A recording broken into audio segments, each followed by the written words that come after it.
마가복음 2장 우리 1절부터 12절까지의 말씀, 제가 먼저 한 절, 우리 성도님들 한 절 우리 교독하여서 우리 함께 읽도록 하겠습니다. 마지막 절은 우리 합독해서 읽겠습니다. 수요일에 예수께서 다시 가버나움에 들어가시니 집에 계시다는 소문이 들린지라. 많은 사람이 모여서 문 앞까지도 들어설 자리가 없게 되었는데 예수께서 그들에게 도를 말씀하시더니 사람들이 한 중풍병자를 네 사람에게 메워 가지고 예수께로 올세. 무리들 때문에 예수께 데려갈 수 없으므로 그 계신 곳에 지붕을 뜯어 구멍을 내고 중풍병자가 누운 상을 달아내리니 예수께서 그들의 믿음을 보시고 중풍병자에게 이르시되 작은 자야 내 제사함을 받았느니라 하시니, 어떤 서기관들이 거기 앉아서 마음에 생각하기를 이 사람이 어찌 이렇게 말하는가? 신성모독이로다. 오직 하나님 한 분 외에는 누가 능히 죄를 사하겠느냐? 그들이 속으로 이렇게 생각하는 줄을 예수께서 곧 중심에 아시고 이르시되 어찌하여 이것을 마음에 생각하느냐. 중풍병자에게 내 제사함을 받았느니라 하는 말과 일어나 내 상을 가지고 걸어가라 하는 말 중에서 어느 것이 쉽겠느냐? 그러나 인자가 땅에서 죄를 사하는 권세가 있는 줄을 너희로 알게 하려 하노라 하시고 중풍병자에게 말씀하시되 내가 내게 이르노니 일어나 내 상을 가지고 집으로 가라 하시니, 그가 일어나 곧 상을 가지고 모든 사람 앞에서 나가거늘 그들이 다 놀라 하나님께 영광을 돌리며 이르되 우리가 이런 일을 도무지 보지 못하였다 하더라. 아멘. 할렐루야. 아멘. 우리 오늘도 우리 주님의 귀한 말씀을 우리 성도님들과 나눌 수 있음에 감사드립니다. 오늘은 우리 구원의 감격을 회복하라는 이제 말씀의 제목으로 성도님들과 은혜를 나누기 원합니다. 제가 이제 열방교회에 부임한 지 이제 한 40일 정도, 7주 정도 되어 가고 있습니다. 아직 저에게는 이제 모든 것이 낯설고 이제 익숙하지 않은 이제 그런 상황이죠. 의정부라는 도시도 저에게는 낯설고, 또한 지금 살고 있는 사택, 또한 이제 우리 교회의 모든 성도님들, 또한 드려지는 이 예배의 모든 순서와 이제 교회 행정, 교회 건물 전체, 또 구조와 그 방송 장비 또한 제가 앉아 있는 그 책상에서 바라보이는 모든 풍경 또한 저에게는 다 낯선 그런 상황입니다.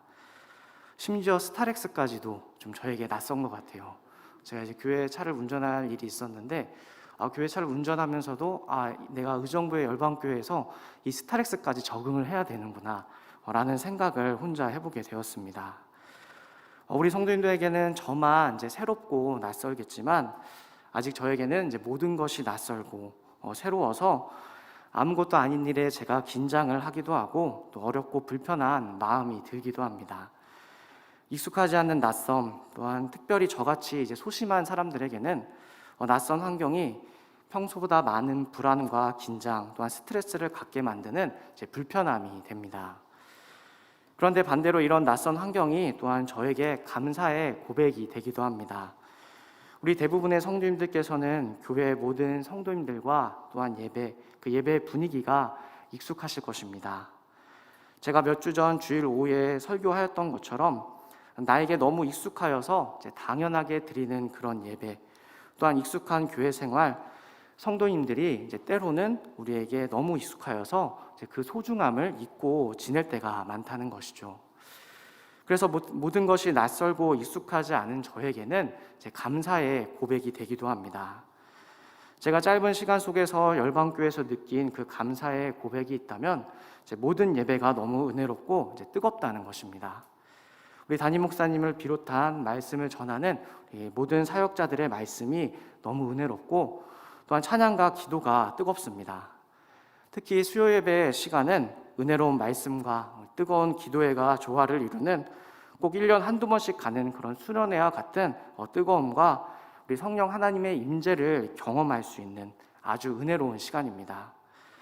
제가 느낀 우리 교회의 수요 예배는 매주가 수련의 마지막 날 저녁 집회와 같은 그런 너무 은혜롭고 이제 뜨거운, 마음껏 부르짖어 기도할 수 있는 시간이라는 것입니다.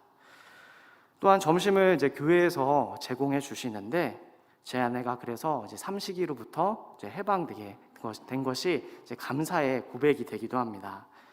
네, 저는 사실 모든 아내들이 싫어하는 삼식이입니다. 삼식이의 뜻을 다 아시죠? 네, 잘 모르시나요? 네, 삼식이는 집에서 아침과 점심, 저녁까지 이제 먹는 그런 남편을 이제 의미합니다. 제가 예전 사역했던 교회에서는 이제 사택이 이제 교회 안에 있었습니다. 그래서 아침, 점심, 이제 저녁, 이제 때로는 종종 간식까지 이제 집에서 다 챙겨 먹었습니다. 자세히 말하지 않아도 우리 권사님들 또한 여자 집사님들께서는 이제 그 마음을 다 아실 거라 생각이 듭니다. 그래서 제가 집밥을 너무 좋아해서 이제 밖에서 잘 먹지 않기 때문에 이제 밥을 다 집에서 이제 먹게 되었습니다. 그래서 아내가 고생을 많이 했죠.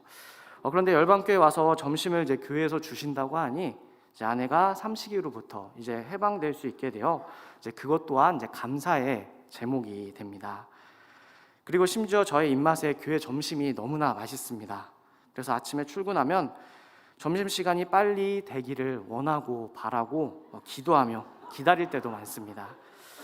그 밖에 항상 우리 밝게 인사해 주시는 우리 성도님들, 또한 저의 부족함을 도와서 따뜻하게 챙겨주시는 우리 동료 사역자들이 있기 때문에 제가 낯선 상황에서 이제 적응하기 위해 노력하는 저에게 이제 큰 힘이 되고 이제 감사의 제목이 됩니다. 우리는 매주 드리는 이 예배가 너무나 익숙한 나머지 이제 예수님과 또한 그 말씀의 소중함을 이제 잊고 살아갈 때가 많다는 것입니다. 매일 읽는 말씀 또한 매주 선포되어지는 그 말씀과 예배가 우리에게 너무나 익숙해진 것이죠. 그러나 이 예배의 자리가 매 주일 당연하게 드리며 익숙했던 이 예배가 코로나19로 인하여서 당연한 것이 아님을 우리는 깨닫게 되었습니다. 코로나19 이전에 매 주일이면 모여서 우리가 예배를 드리고 또한 목장 모임을 드리는 것이 당연한 것이었는데 그것이 당연한 것이 아닌 이제 하나님의 은혜임을 돌아보게 된 것입니다. 그러나 또 시간이 흘러서 이제 코로나19가 우리의 삶이 지속되자 이제는 코로나19 속에서 우리가 비대면으로 드리는 이 영상 예배가 우리에게 익숙한 삶으로 바뀌게 되었습니다. 과거 주일에는 당연하게 예배를 드리며 이제 교회에 모여야 됐는데 이제는 코로나19 속에서 모이지 않는 것이 이제 당연하게 된 것이죠. 물론 당장 교회에 모여서 예배를 드리라고 말씀드리는 것은 아닙니다. 정부의 방역 수칙에 따라서 우리가 철저히 지키고 또한 지혜롭게 모여야 합니다.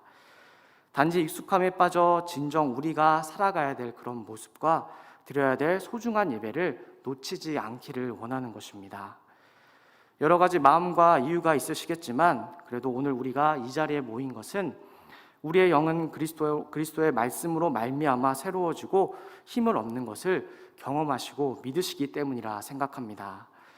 예배의 자리는 예수님을 영접하고 진리를 깨달은 사람들만이 나올 수 있는 귀한 자리이기 때문에 어떤 자리보다도 복된 자리이며 또한 귀한 시간입니다. 우리 열방교회 모든 성도님들께서 이 복된 자리를 더욱더 사모하시어 모이기를 힘쓰며 다시 예배의 자리로 담대하게 또한 거침없이 나오시기를 주님의 이름으로 축복합니다. 우리가 읽은 이제 마가복음 2장 말씀의 내용은 이제 교회를 어느 정도 다니신 분이라면 너무나 잘 알고 있는 이제 그런 말씀 중에 하나입니다. 이 말씀은 예수님께서 중풍병자를 고치는 사건을 다룬 내용으로서 이제 주일학교 때부터 수없이 듣는 말씀 중에 하나가 바로 이제 오늘 우리가 함께 읽었던 그런 말씀의 내용입니다. 그래서 이미 내가 잘 알고 있는 말씀이라는 생각이 들 수도 있습니다. 그러나 반대로 혹시 성경에 이런 말씀도 있구나 라고 생각이 드시는 분들도 있을 것입니다. 오늘 교회에 처음 나오시거나 아니면 교회를 다녔지만 성경에 잘 관심이 가지 않는 분들에게는 이 말씀의 내용이 생소할 수도 있습니다. 앞에 있는 설교자가 무슨 얘기를 하는 건지 도통 모를 수도 있고 또 어떻게 그런 말도 안 되는 일이 있지라고 생각을 이제 할 수도 있습니다. 그런데 한 가지 분명한 것은 이 말씀을 잘 아시는 분에게도 또한 모르고 있는 분에게도 이 시간을 통해서 동일한 말씀이 선포된다는 것입니다. 그리고 그 선포의 내용은 아주 쉽고 분명합니다. 이 땅에 하나님의 아들로 오신 예수 그리스도께서 중풍병에 걸린 한 사람을 고치시고 그 일을 통해서 하나님께 영광을 돌리게 된다는 것입니다. 또한 그 예수님께서는 단순히 인간의 병을 고치기 위하여 오신 것이 아니라 죄를 사하기 위하여 오셨다는 것입니다.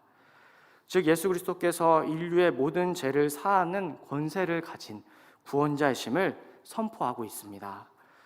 우리는 이 말씀을 통해 예수 그리스도를 구원자로 영접하고 주인으로 모시고 살아가야 합니다. 우리 열방교회 모든 성도님들께서 예수 그리스도만을 구원자로 영접하여 주인과 동행하는 귀한 삶을 살아가시기를 주님의 이름으로 소망합니다. 이제 말씀의 내용을 조금 더 우리 자세히 이제 살펴보도록 하겠습니다. 1절에 기록하고 있듯이 예수님께서 가버나움에 도착하여 쉬고 계실 때에 이제 많은 사람들이 예수님을 찾아오게 됩니다. 많은 사람들이 예수님을 찾아온 그 이유는 예수님께서 그 자리에 계시다는 소문이 이제 동네에 퍼졌기 때문입니다. 그렇다면 많은 사람들은 왜 예수님을 찾아올 수밖에 없었을까요? 그것은 예수님께서 자신의 힘으로 해결할 수 없는 인생의 가장 중요한 문제를 해결해 주시는 분임을 그들이 믿었기 때문입니다. 중풍병자를 고치시기 전 이미 예수님께서는 유명하신 분이었습니다. 마가복음 1장에서 기록하고 있듯이 예수님께서는 수많은 사람들을 고치시고 귀신을 쫓아내셨습니다. 각종의 병을 가진 많은 사람들과 귀신 들린 사람들이 예수님을 찾아오게 되었는데 그때마다 예수님께서는 그 모든 사람들을 고치시는 놀라운 기적들을 행하신 것입니다. 그래서 사람들은 예수님만 만나게 된다면 자신의 병을 고칠 수 있다는 희망을 갖게 되었고 예수님을 찾아간 것입니다. 그들의 기대대로 예수님을 찾아가 만나는 모든 사람들마다 자신의 힘으로 해결할 수 없는 그런 인생의 중요한 문제들을 모두 해결받을 수 있었습니다. 저는 이 말씀을 읽으면서 지금과 같이 코로나19가 세상을 지배하고 있는 이런 시대에 예수님께서 오시면 어떨까 하는 생각을 해봅니다. 많은 사람들이 병과 죽음에 두려워하는 이때에 예수님께서 나타나셔서 치료해 주신다면 세계가 예수님 앞에 무릎을 꿇고 회개하며 돌아올 수 있을 텐데 라는 혼자만의 생각을 해봤습니다. 사실 대부분의 사람들이 큰 질병 없이 건강하기 때문에 질병으로 인한 고통과 죽음에 대한 두려움을 잊고 살아갈 때가 많습니다. 몸이 건강한 사람들은 음식을 먹는 것이 너무나 당연하고 또한 걸을 수 있는 것, 또한 내가 말할 수 있는 것, 몸을 자신의 의지대로 움직일 수 있는 것 또한 당연한 일로 여기며 살아갑니다. 그래서 건강의 문제, 죽음의 문제보다도 지금 당장 자신의 눈앞에 있는 다른 인생의 문제를 바라보며 고민하는 것이죠. 그런데 막상 코로나19라는 말도 안 되는 그런 이상한 질병이 발생하고 당장 내 자신과 가족의 생명을 위협받게 되니 이제는 생명과 건강에 대한 그 문제가 인생의 가장 큰 고민이 되었습니다. 그래서 코로나19가 발생하고 건강에 대한 관심과 면역력에 대한 관심이 높아져 건강식품 매출이 몇 배나 증가했다는 기사도 보게 됩니다. 2020년 1월부터 시작된 이 코로나19가 무려 2년 가까이 지속되면서 모든 삶이 제한되고 많은 사람들이 병으로 힘들어하며 죽어가고 있습니다. 그리고 아직까지도 확실한 치료제와 백신이 만들어지지 못하고 있는 상황입니다. 언제까지 이렇게 숨도 제대로 못 쉬고 제한된 삶을 살아야 하나? 기약 없이 우리는 치료제가 개발되기만을 기다리고 있습니다. 이제 많은 사람들의 인생의 가장 큰 문제 중에 하나가 코로나19로부터 아프지 않고 안전하게 벗어나는 것이 된 것입니다. 이렇게 마가복음 2장에 등장했던 이 수많은 사람들 역시 자신의 인생에서 해결할 수 없는 그런 질병의 문제를 갖고 예수님을 찾아온 것입니다. 그렇게 모인 사람들이 너무 많아 집을 채우고도 들어갈 자리가 없었다고 성경은 기록해 줍니다. 그리고 그들은 한결같이 자신의 문제를 해결해 줄 분, 그분을 찾아서 온 것입니다. 우리가 이 말씀을 통해 알 수 있는 사실은 바로 예수님을 우리가 만나면 우리가 해결할 수 없는 인생의 문제, 사람의 어떤 노력으로 또한 사람의 어떤 힘으로 해결할 수 없는 그 문제가 해결받게 된다는 것입니다. 우리 성도님들의 인생 가운데에 해결할 수 없는 문제가 있으십니까? 다른 사람들에게 말하지 못하지만 각자 자신이 갖고 있는 그런 문제가 있을 것입니다. 그 문제가 오늘 말씀처럼 건강의 문제가 될 수도 있고 아니면 자녀의 문제나 물질의 문제, 또한 풀리지 않는 여러 가지 관계의 문제가 될 수도 있습니다. 내 힘으로 아무리 노력해도 해결되지 않는 그런 문제들, 무거운 인생의 짐이 있으시다면 우리 이 시간 예수님께 나아가셔야 합니다. 우리가 그 문제를 가지고 예수님께 나아가게 될 때에 예수님께서 그 문제를 해결하여 주시고 우리가 진정 무엇을 위하여 살아가야 할지 인도해 주실 것입니다. 성경에 기록된 우리 하나님의 아들 예수님을 인생의 주인으로 모시고 모든 문제를 맡기시며 살아가기를 주님의 이름으로 축복합니다. 그리고 그들 가운데 오늘 말씀에 나타난 중풍병자와 그를 메고 온 네 사람이 있었습니다. 중풍병자는 우리가 알고 있듯이 혼자서 움직일 수 없는 그런 사람이었습니다. 그래서 네 사람이 그를 메워가지고 예수님을 만나기 위하여 찾아옵니다. 그들 역시 다른 사람들과 마찬가지로 해결할 수 없는 인생의 문제, 중풍병을 해결받기 위해서 예수님을 찾아온 것이지요. 하지만 그들 앞에는 우리가 잘 알고 있듯이 커다란 장애물이 있었습니다. 예수님을 만나려고 찾아온 또 다른 수많은 사람들이 그들을 막고 있었던 것이죠. 앞서 말씀드린 것처럼 그곳에 모인 사람들은 해결할 수 없는 자신의 문제들을 갖고 예수님께 나온 사람들입니다. 그리고 사람들의 수가 너무 많아서 예수님께서 쉬고 계신 그 집 앞까지 들어갈 수 없는 그런 상황인 것입니다. 중풍병자와 그를 메고 온 네 사람 역시 안타까운 상황이고 또한 그들이 고침을 받아야 했지만 그곳에 모인 사람들과 같은 처지였기 때문에 그들이 예수님을 만나도록 양보할 수 있는 그런 상황이 아니었습니다. 만일 우리 성도님들이 이와 같은 상황에 놓였다면 어떻게 하시겠습니까? 절대 양보하지 않은 수많은 사람들이 내가 가야 될 그 목적을 또한 목표를 막고 있을 때에 이 상황에서 우리 성도님들께서는 어떻게 하시겠습니까? 그냥 기다리는 것이 맞을까요? 아니면 앞을 막고 있는 사람들을 우리가 밀치고 나서도 들어가야 될까요? 그들이 택한 방법은 우리가 잘 알고 있듯이 지붕을 뜯고 구멍을 내어 중풍병자를 내리는 방법을 선택했습니다. 저는 말씀을 준비하면서 그들이 행동을 한 이 행동, 과연 믿음의 사람이라 칭찬을 받을 수 있는 그런 행동일까 고민을 해보게 되었습니다. 물론 예수님께서 그들의 믿음을 보시고 중풍병자를 치료해 주었다고 하셨으니까 그들의 행동이 잘못된 행동이 아닌 것을 알 수는 있지만 이것이 성경에 기록될 정도로 대단한 믿음을 가진 행동이었을까 생각을 해본 것입니다.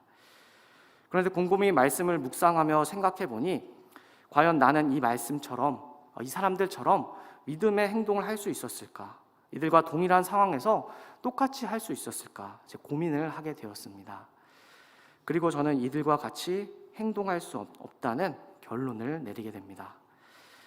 왜냐하면 이 말씀을 다른 관점에서 바라본다면 수많은 사람들이 예수님을 만나기 위하여 절박한 심정으로 나와 있는데 늦게 온 중풍병자가 또한 그 네 사람이 그 모든 사람들보다 앞서 새치기하고 예수님을 만나 문제를 해결받은 것이기 때문입니다. 어쩌면 우리가 가진 보편적인 생각으로 그들이 예수님을 만나려고 했다면 차례차례 그 순서를 기다려야 하는 것이 맞습니다. 만일 새치기하는 사람을 우리가 본다면 우리는 분노의 저기요를 날리는 게 우리의 삶입니다. 그래서 우리가 보통 상식적으로 생각한다면 많은 사람들이 모여 누군가를 만나려고 한다면 그 순서대로 자신의 차례를 기다리는 것이 맞는 것이죠. 당시에도 수많은 사람들이 자신의 문제를 가지고 나왔고 누구 하나 양보할 수 없는 그런 문제였기 때문에 먼저 온 그 순서대로 예수님을 만나는 것이 어쩌면 당연한 것입니다. 그리고 사실 중풍병이 지붕을 뜯어내리면서 급박하게 고쳐야 할 만큼 그런 질병도 아니었습니다. 그럼에도 불구하고 왜 그들은 지붕을 뜯고 예수님께 빨리 가려고 했고 또한 예수님은 왜 그들의 믿음을 보시고 병을 고쳐주셨을까요? 여기서 우리는 믿음의 사람들이 가진 그 모습에 대해서 알 수 있습니다. 믿음은 우리가 잘 알듯이 눈에 보이는 성격을 가진 물질이 아니죠. 믿음은 눈에 보이지 않기 때문에 무엇이라고 설명하기 매우 어려운 단어입니다. 그런데 여기서 예수님께서는 이제 그들의 믿음을 보셨다고 말하면서 그 믿음으로 인하여 중풍병자가 치료받게 되었다고 말합니다. 즉 중풍병자를 메고 온 네 사람이 보여준 그 행동이 바로 예수님을 향한 그들의 믿음이었던 것입니다. 다른 사람들 눈에 그들의 행동이 어떻게 보일지는 모르겠지만 예수님께서는 그들을 보실 때에, 그들의 행동을 보실 때에 예수님을 향한 믿음으로 평가하셨던 것입니다. 히브리서 11장 1절 말씀에 기록이 되어 있듯이 믿음은 바라는 것들의 실상이요 보이지 않는 것들의 증거라고 말씀합니다. 그리고 수많은 믿음의 선진들은 예수님을 향한 그 믿음대로 살아갔다고 성경은 기록하고 있습니다. 믿음으로 아벨은 가인보다 더 나은 제사를 하나님께 드림으로 의로운 자라 하시는 증거를 얻었고, 믿음으로 에녹은 죽음을 보지 않고 옮겨졌으며, 믿음으로 노아는 보이지 않는 일에 경고하심을 받아 경외함으로 방주를 만들어 구원을 받았습니다. 또한 믿음의 조상으로 불리는 아브라함은 믿음으로 순종하여 장래 유업을 받을 땅에 나아갈 때 자신의 모든 것을 버리고 하나님만 바라보며 나아갔습니다. 이렇게 믿음으로 살아가는 삶, 어쩌면 세상에서 부러워하지 않는 삶이며 때로는 비난하고 손가락질하는, 많은 사람들이 가지 않는 그런 좁은 길임을 우리는 잘 알고 있습니다. 즉 믿음이란 무엇을 가리키는 단어나 머릿속에 있는 추상적인 감정 또한 지식이 아닌 우리가 행동하며 살아가야 될 그 삶을 통하여 나타나게 된다는 것입니다. 우리가 예수님을 믿음으로 구원을 받는다고 말할 때 그 예수님을 믿는 믿음은 바로 우리의 삶을 통해서 또한 우리의 행동으로 나타나 다른 사람들이 나의 믿음을 볼 수 있게 됩니다. 내가 살아가는 그 삶, 말과 행동 하나하나가 바로 나의 믿음을 드러내는 것이고 그 믿음을 예수님께서는 주목하고 계십니다. 만일 우리가 지금 예수님을 믿는 믿음으로 살아가고 계시다면 예수님께서 그 믿음을 보시고 칭찬하실 것입니다. 우리 열방교회 모든 성도님들께서 예수님께서 주목하시고 칭찬하시는 그 귀한 믿음의 삶을 살아가시기를 주님의 이름으로 축복합니다. 이제 본격적으로 예수님께서 중풍병자를 치료하시게 되는데, 네 사람의 도움으로 예수님께 나온 중풍병자를 본 예수님께서는 5절과 11절의 말씀을 하시며 중풍병자를 회복시키시는 놀라운 기적을 행하십니다.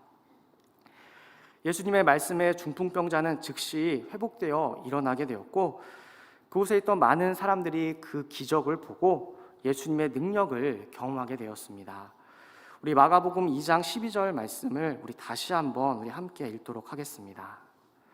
마가복음 2장 12절 말씀입니다. 시작. 그가 일어나 곧 상을 가지고 모든 사람 앞에서 나가거늘 그들이 다 놀라 하나님께 영광을 돌리며 이르되 우리가 이런 일을 도무지 보지 못하였다 하더라. 아멘. 마가복음 2장 12절에서 기록되어 있는 것처럼 이제 그곳에 있던 많은 사람들 다 놀라서 바로 하나님께 영광을 돌리며 지금까지 이와 같은 일을 본 적이 없다고 말씀합니다. 우리가 말씀을 통해 알고 있듯이 이 사람은 누구의 도움 없이는 움직일 수 없는 그런 사람입니다. 네 사람이 메고 온 중풍병자라고 한다면 적어도 혼자서는 걸을 수 없고 또한 이동이 불편한 사람이거나 심하면 전신이 마비되어 움직일 수 없는 그런 사람이었을 것입니다. 그런데 예수님의 그 말씀에 중풍병자는 누구의 도움도 없이 바로 자신의 몸을 의지했던 상을 들고 걸어 나가게 된 것입니다. 즉 예수님께서 행한 이 기적은 정말로 말도 안 되는 그런 엄청난 일이었고, 그래서 그곳에 있던 모든 사람들이 놀랐던 것입니다. 우리 성도님들은 어떠신가요? 그곳에 있던 사람들이 놀란 것처럼 그 말씀의 감동이 전해지십니까? 네, 제가 우리 성도님들의 표정을 보니까 그랬구나. 야, 예수님이 또 고치셨구나. 이 정도 일은 내가 매일 경험하는 그런 이제 사소한 일로 생각하시는 것 같습니다. 물론 우리는 이 기적을 실제로 경험한 것이 아니기 때문에 성경에 쓰여진 나와는 상관없는 그런 이야기로 느껴질 때가 많습니다. 그래서 말씀을 듣거나 우리가 성경을 읽을 때 나와는 상관없는 다른 사람의 이야기로 느껴지게 되는 것이죠. 그래서 성경에 나타난 놀라운 기적이나 그 말씀의 감동이 잘 전해지지 않을 때가 많습니다. 그렇다면 지금 우리의 현실로 들어와서 이와 같은 일이 일어나게 된다면 어떨까요? 앞서 말씀드린 것처럼 지금 코로나19에 완벽한 백신과 치료제가 없어서 수많은 사람들이 고통을 받고 또한 죽어가고 있는 이 상황 가운데 전 세계 사람들이 백신과 치료제가 하루속히 나오기를 기다리고 있는 이런 상황 가운데에 만일 코로나에 걸린 사람이 이제 우리 열방교회에 와서 예배를 드리고 담임 목사님의 안수 기도를 받으면 그 고열이 내려가고 아팠던 모든 몸이 회복되어 건강한 사람으로 돌아가게 된다면 어떤 일이 일어나게 될까요? 먼저는 그 자리에 함께 있던 모든 사람들이 놀라서 우리 살아계신 하나님께 영광을 올려드릴 것입니다. 지금까지 언론에서 교회와 기독교를 욕하고 댓글로 기독교인들과 목회자를 비난했던 그런 목소리들이 다 사라지고 다들 교회로 몰려와서 한 번만 기도를 받게 해달라고 그렇게 애원하고 난리가 날 것 같습니다. 당시에 예수님께서 행하셨던 이 기적, 바로 이와 같이 놀라운 일이었던 것입니다. 사람의 어떤 노력과 방법으로 해결할 수 없는 그 일을 예수님께서 행하셨으니 그곳에 있던 많은 사람들이 모두 놀라며 바로 하나님께 영광을 올려드렸던 것입니다. 그런데 이렇게 중풍병자가 회복되어서 정상적으로 돌아오는 이 엄청난 기적, 일생에 한 번 경험하기도 힘든 대단한 기적이 벌어지는 이 상황 속에서도 다른 것에 주목하고 있는 사람들이 있었습니다. 그 사람들은 바로 예수님을 믿지 못하고 음해하려 했던 그런 서기관들입니다. 그들은 놀라운 기적이 벌어지는 이 상황 속에서도 예수님께서 행하신 그 일에 주목하는 것이 아니라 예수님의 다음과 같은 말에 주목하게 됩니다. 우리 5절 말씀을 다시 한번 우리 함께 읽도록 하겠습니다. 5절입니다. 시작. 예수께서 그들의 믿음을 보시고 중풍병자에게 이르시되 작은 자야 네 죄사함을 받았느니라 하시니. 아멘. 서기관들은 예수님께서 중풍병자를 고치면서 하시는 이 말씀인 내 죄사함을 받았느니라는 이 말씀을 듣고 예수님을 신성모독하는 자로 생각하며 비판하게 됩니다. 그런데 사실 이들의 반응은 어쩌면 그 당시의 문화를 우리가 생각해 본다면 당연한 모습이기도 합니다. 십계명에도 잘 나타나 있듯이 유대인들의 율법과 또한 그 율법으로 만들어진 사상에서 여호와 하나님은 유일한 신이시며 거룩하여 절대 이름조차 함부로 부르거나 쓰지 않는 것이 당연한 그들의 삶이었습니다. 그리고 죄를 심판하고 사하는 그런 권세는 오직 여호와 하나님께서 가진 것이기 때문에 그들은 이런 반응을 보이게 된 것이죠. 그렇기 때문에 예수님께서 중풍병자의 죄를 사한다고 말씀하실 때에 그들의 반응은 어쩌면 너무나 당연한 것입니다. 그래서 그들은 말씀과 같은 모습을 보인 것이지요. 그러나 예수님께서는 그런 그들의 마음까지도 다 아시고 다음과 같이 말씀하시며 자신의 존재에 대하여 이렇게 선포하십니다. 바로 내가 이 땅의 모든 죄를 사할 수 있는 권세를 가진 하나님이다. 내가 하나님이다라고 바로 선포하시는 것입니다. 만일 예수님께서 9절에서 말씀하시는 것처럼 중풍병자를 치료하는 것이 목적이었다면 내 상을 가지고 걸어가라는 말씀하신 것으로 충분하셨을 것입니다. 예수님께서 가지신 능력이라면은 말을 하지 않아도 그냥 손짓만으로도 충분히 고칠 수 있는데 예수님께서는 병을 고치기 위한 말과 행동보다도 중풍병과는 전혀 상관없는 그런 이상한 말씀을 하신 것입니다. 이 말씀을 통해 우리는 예수님께서 이 땅에 단순히 사람의 필요를 채워주고 아프고 병든 자를 고치며 가난한 자를 돌보려 오신 것이 아님을 깨닫게 됩니다. 하나님이시며 하나님의 아들이신 성자 예수님께서 이 땅에 오신 분명한 목적, 그것은 바로 죄로부터 죽을 수밖에 없는 하나님의 백성들을 구원하시기 위하여 오신 것입니다. 예수님께서는 죄인들을 구원하시기 위하여 오셨고 죄를 사하기 위하여 오셨습니다. 그리고 자신이 이 땅에 온 그 목적, 그 이유를 중풍병자를 치료하는 그 기적을 통해서 세상에 선포하신 것입니다. 우리가 예수님을 구원자로 믿을 수 있는 것은 예수님께서 말씀하신 것처럼 죄를 사하는 권세를 가지신 분이기 때문입니다. 우리가 지금까지 살아온 상식과 전통, 지식으로 바라보게 될 때 하나님의 말씀과 예수님께서 보이신 그 일은 말도 안 되는 일입니다. 우리가 살아가는 세상도 그렇게 말하지 않습니까? 교회와 그리스도인들은 과거 2000년 전에 쓰여진 말도 안 되는 그런 신화 같은 이야기인 성경을 믿고 살아가고 있는 바보 같은 사람들이라고 말합니다. 하나님의 말씀, 예수님께서 본을 보이신 그 삶이 자신들의 생각과 역사로 돌아보게 될 때 말이 안 된다는 것이죠. 여러분들은 어떻게 생각하시나요? 어떻게 사람이 죄를 사할 수 있는 하나님의 권세가 있다고 말할 수 있는가? 서기관들은 자신의 전통과 생각으로 예수님을 판단했기 때문에 진정 그들이 바라보아야 될 그 기적, 죄를 사하시는 능력을 가진 하나님이신 예수님을 보지 못하게 된 것입니다. 그들은 예수님께서 행하신 놀라운 기적, 한 번도 경험해 보진 못한 그러한 놀라운 기적을 직접 경험했음에도 인류의 모든 죄를 사하시는 그리스도를 만나지 못했습니다. 이제 말씀을 정리하면서 어쩌면 우리의 삶 또한 서기관과 같을 때가 많습니다. 우리가 살아가는 세상이 예수님의 말씀과 믿음으로 살아가는 삶과는 정반대이기 때문에 예수님께서 우리를 구원하여 주신 감격과 놀라운 구원의 사건을 잊고 우리는 다른 곳에 주목하며 살아갈 때가 많습니다.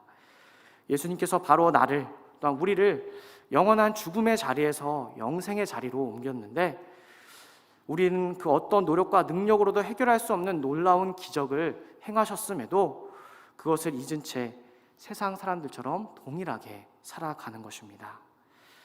또한 그리스도인으로서 예수님을 믿고 따라가는 그 삶이 많은 사람들이 살아가지 않는 그 삶의 방식과 다르고 또한 그들의 눈에 비상식적이며 정상적인 삶이 아닌 것 같은 불안함으로 보이기 때문에 우리는 세상을 살아가며 나아갈 때에 말씀으로 살아가는 삶, 또한 믿음으로 살아가는 삶을 주저하게 만듭니다. 그런데 분명한 것은 하나님의 아들 예수님께서 우리의 근본적인 그 문제를 해결해 주셨다는 것입니다. 인간의 힘으로 어떻게 할 수 없는 죽음의 문제, 죄인으로서 죽을 수밖에 없는 우리의 죄를 사하여 주셨다는 것입니다. 우리는 죄를 사하는 권세를 가지신 우리 예수님을 바라보게 될 때 우리의 모든 두려움이 사라지고 믿음의 길을 걸어갈 수 있습니다. 그리스도인으로 살아가며 나의 힘으로 해결할 수 없는 문제가 찾아올 때마다 우리가 의지해야 될 분, 또한 우리가 바라봐야 될 분, 그분은 예수님뿐이 없습니다. 우리 이 말씀을 기억하시어 매일의 삶이 우리 구원의 감격과 감사의 찬양의 고백이 넘치는 믿음의 길을 걸어가시기를 주님의 이름으로 축복합니다.